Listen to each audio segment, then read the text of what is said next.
مقدر جاگ اٹھیں، آپ کے بخت کے آپ سکندر بن جائیں،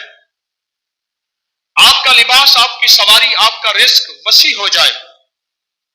آپ کی زندگی میں دائیں بائیں سے خوشحالیاں اور خوشیاں سر نکالیں، وہ دروازے کھڑکیاں جو ہوائیں راہیں بند کر چکی ہیں کھل جائیں، اور روشنی آئے اور خوشبو آئے اور ہوائیں آئیں، تو پھر خیال کیجئے گا وہاں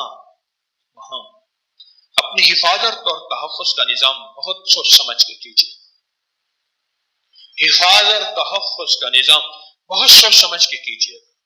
اگر ہم نے حفاظت اور تحفظ کا نظام اس پہ توجہ نہ کی، زندگی میں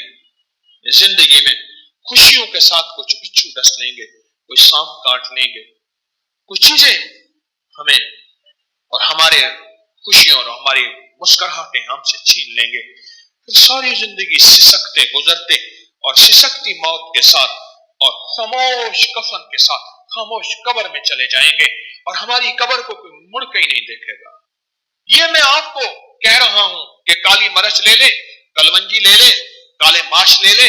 اور ہرمل لے لے، ان کو تھیلی کالی میں بند کر دیں، اور ایک تسبیح روزانہ توجہ والی، دھیان والی، جس کے ہر لفظ میں یا لطیفوں کا وجود ہو اور یا ودودوں کا نور ہو اور توجہ ہو اور کرم کی عطا اور انتہا ہو، اور اس تھیلی پہ دم کر دیں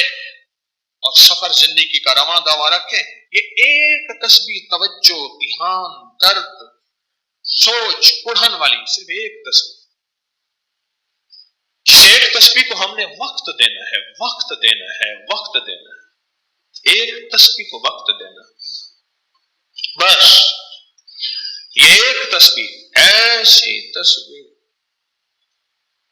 جو ہزار اور لاکھ غفلت بھری تسبیحوں سے زیادہ بہتر نہیں، بہترین ہے۔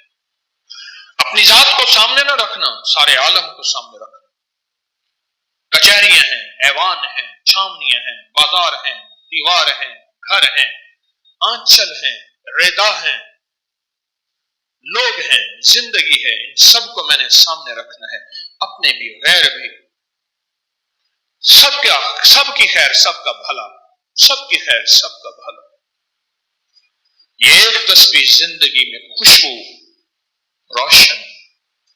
بھر دے، ویرانے، اندھیرے ختم ہو جائیں۔ ایک تسبیح، کس چیز کی تسبیح پڑھیں؟